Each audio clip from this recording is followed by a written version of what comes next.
Hello, welcome. My name is Naja Fazil. This is the breakdown. Now, ever since this bomb thing happened, I've been really diving into a rabbit hole, trying to find connections and trying to make sense of what is actually happening. Now, in my dives, or my digging that I've been doing, I think I've found a gem that I would like to share with you. Now, there's a story that came out recently in the Observer. It is a Ugandan newspaper. And the story said that the Chinese, actually, let me read it for you over here. The story said, as you can see on the screen over there, that China offers hope to help Uganda tackle regional insecurity. Now, the Observer said the Chinese ambassador to Uganda has pledged to mutually engage Uganda to address the prevailing security concerns in the region. Zhang Lizhong disclosed this during a hybrid media briefing of the forthcoming 8th Forum on Africa Cooperation Ministerial Conference of Africa to be held on the 29th to the 30th of November 2021 in Dakar, Senegal. Now, to me, this was very interesting. China offers to help Uganda to tackle regional insecurity. Regional insecurity. Now, by regional insecurity, this means that to tackle insecurity, Uganda, Kenya, the area, Uganda and her neighbors.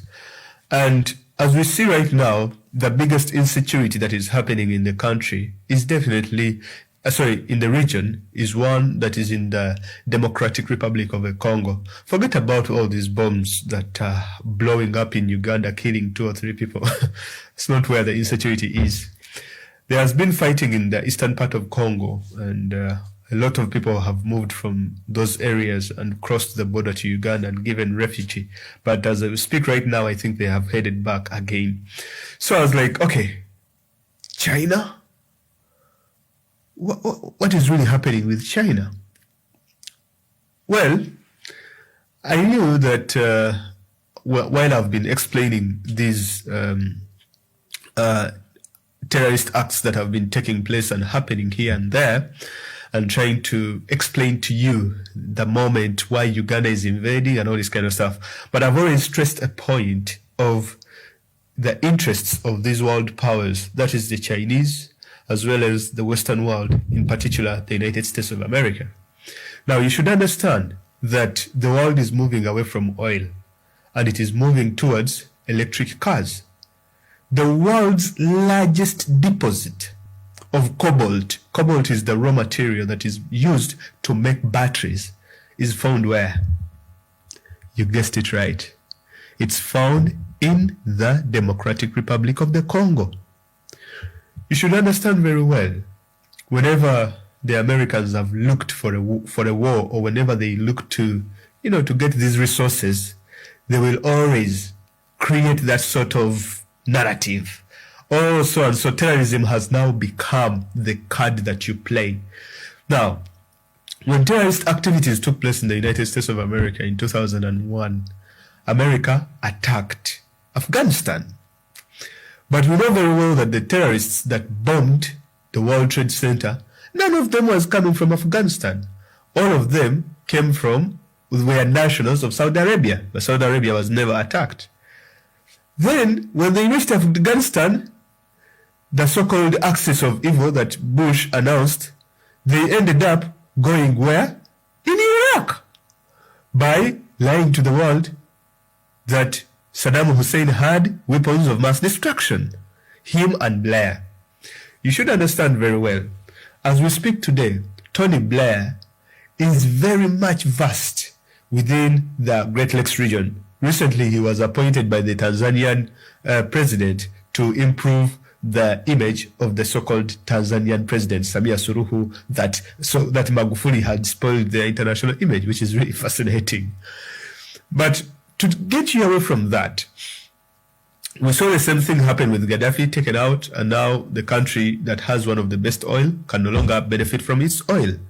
But now they have realized that, look here, oil is no longer going to be the weapon, or in future where we are going with climate change and all this kind of stuff, everyone is going to be looking for raw materials for batteries. The confirmed world's deposits, the largest world's deposits of cobalt are found in the eastern part of Congo. Now, that brings me to the Chinese as well as the Americans. And now this brings me to my next article. As I was looking up things, I was like, okay, this is interesting. Now, this article of the Observer was written on the 24th of November. Now, this next article I'm reading for you was written on the 22nd of November. That article says that China says 5 citizens kidnapped from Congo mining operation. Now, according to this article, China says 5 of its citizens have been kidnapped from a mining operation in eastern part of Congo and in an area called South Kivu. And then the Chinese authorities told the people, told fellow Chinese to leave this area, and also the Chinese businessmen, all of them to leave this particular area, and for their own safety in one way or the other. It is said that the attacks came from the rebels known as the M23, which is really interesting, because this kidnapping story happened on the 21st of November. Then after these kidnaps and this scare, so China comes to Uganda and is like, okay, look here, guys, we are ready to cooperate in regional, to help you out with issues to deal with the regional insecurity. But that is really fascinating. Now, when I dug deeper again, there is an article that is not so old, a few days ago from the New York Times, and it says that how the U.S. lost control, how the U.S. lost ground to control China in context or in contest for clean energy. Now, when I saw this was really interesting. If you go and read those particular articles, you see everything is interlinked, because the U.S. media now is blaming their government, because all this happened during the Barack Obama regime. All this happened during Barack Obama regime because the U.S., one of the U.S. companies, had control over the largest cobalt mine in the DRC. Then afterwards, they never thought that maybe, they would be in need of this cobalt mine and all this kind of stuff. So they made a strategic mistake, and they sold off this particular cobalt mine to the Chinese company. And this company is under the grip of the Communist Party in China, or the Beijing government, or the company is backed by the Chinese government. So this is really interesting to me, and this is the stuff that really interests me. There might not be something, but there might be something in all this. So you can tell me. In summary, it's like this. The Chinese buy a cobalt mine, one of the largest cobalt mines in the Congo, meaning that by having control over this mine, they are going to have control over the distribution and the control over how batteries are made and how batteries are produced. Just imagine if at all, like the US has been having control over the, oil trade and things like that, because they have so much influence in countries, the largest producers of oil. But now just imagine tables being turned, China having control over the production of cobalt that is necessary in producing batteries for electric cars and other stuff. You get the point. So now China beats America in the DRC in the control over cobalt. And now public opinion in America is trying, especially through news agencies, media outlets like the New York Times, they're now saying that, okay, China lost control. US lost control. And now we are the ones preaching climate change. And now the Chinese are already in control over cobalt and, all that kind of stuff. So now that is really something that is really scary to the Americans. But now, if you are an American, okay, and in the region, you are going to try to take back control, because one of Joe Biden's, aim, or one of his purpose or focus is to counter China. The Chinese had the Belt and Road Initiative. The Americans came up with the Build Better initiative or build back better, something like that, BBR, whatever, something, just to counter China, whatever it is. So the threats are real towards the Americans, and the threats are real towards the Chinese, between these two antagonistic world superpowers. So what does this mean for the region? Because you're like, okay, we do understand those blah, blah, blah, blah, but what does it mean for Uganda in particular? Now, if you are America and you want to counter China, you have before used a certain individual in the Great Lakes region to go and attack the Congo and ravage and ransack the country. You know this particular individual knows very well the Congo. He knows the militias that operate there. In fact, he has some militias there, or he has been used, like literally he's used to the area, let me say.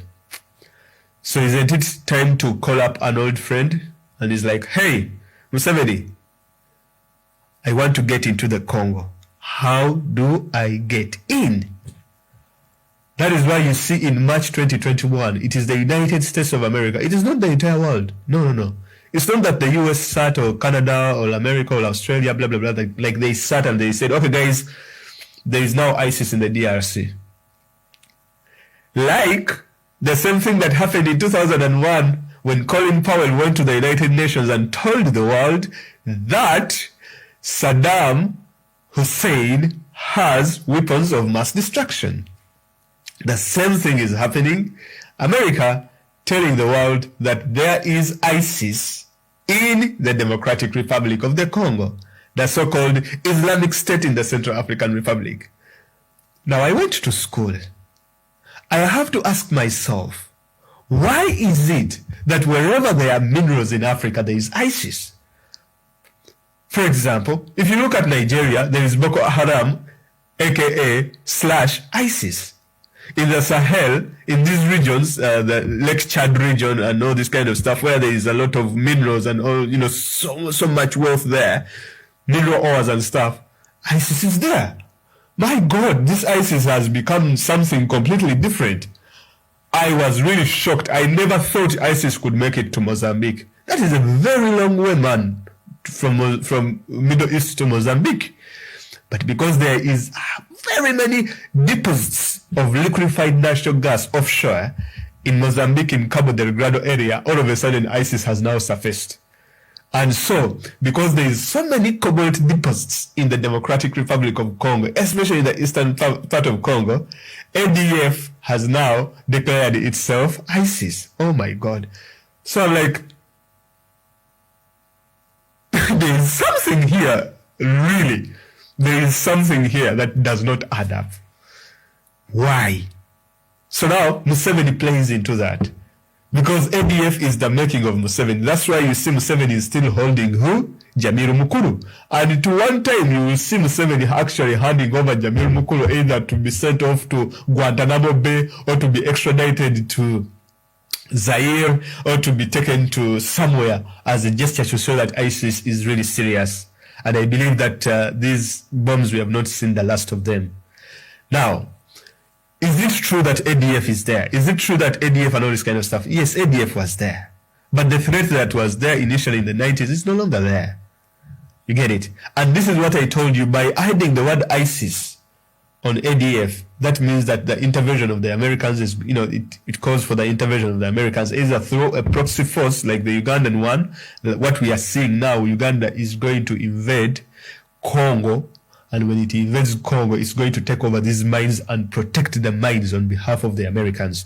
That's why you see the Chinese are being kicked out by causing havoc and causing violence to the extent that the Chinese are now saying that, okay, guys, I think we should go to Kampala, we should go to Rwanda, sit with these guys, see what we can do. Because these two countries control the militia in the eastern part of Congo.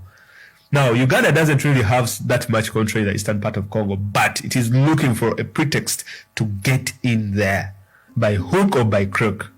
Now, what you see here is that if Uganda gets in and Rwanda is not in there, of course, Kagame will not be happy. You will also have to find a way to get in. And Kagame, of course, has so many people in the eastern part of Congo are linked to Rwanda, because of migration and all this kind of stuff that used to happen. So Kagame, he looks for justification to get his foothold into the Congo as well. And I believe that Rwanda has more control over the eastern part of Congo than Uganda has. So what that means is that by Museveni going to the eastern part of Congo, he wants to counter Kagame as well as get some loot as well. And also show the Americans that you guys, okay, what I did in the elections and all this kind of stuff, all that stuff has happened. Forget about that and I will do your bidding in the Congo like I've done in Somalia and like I have done in the past.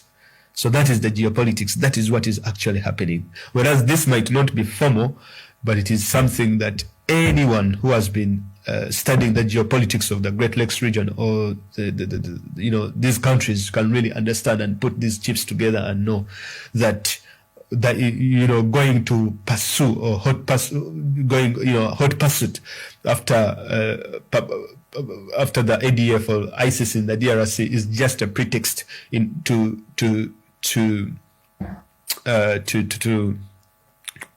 expand the interests of the Americans into the DRC in order to counter the Chinese. You get it? Because that is literally what we are seeing at the moment. Or that could be my analysis. And that's why you see that most of these so-called reputable media organizations, research agencies, and all these people that I respect, I don't understand why. Okay, they will say that is a conspiracy, blah, blah, blah, blah. It's not a conspiracy, my friend. Where this is leading, and people are openly saying that we are going to the Congo to wipe them out, the so-called terrorists. Really? And you tell me that there is nothing there that is involved there. Of course there is. So, guys, tighten your seatbelts. The invasion of Uganda, the invasion of the Democratic Republic of Congo is really a sad time that Museveni, who is always abusing white people or the imperialists, blah, blah, blah, he's a black imperialist in himself, black puppet imperialist, let me say, being used by these state powers. And now, of course, the Chinese are afraid. But what we are going to see is like really, really, really, because there is over 140 militia groups that are operating in the eastern part of Congo. Trust me, the Chinese will not go down without a fight. If Museveni is going to take the American side, the Chinese are also going to find a militia they are going to support because they want to control these cobalt mines. Man, we might be seeing a third world war that is coming in Africa. Or we might see what we call the cobalt wars. And it is just getting started. Let us meet in the next one. My name is Fazio Mayanja.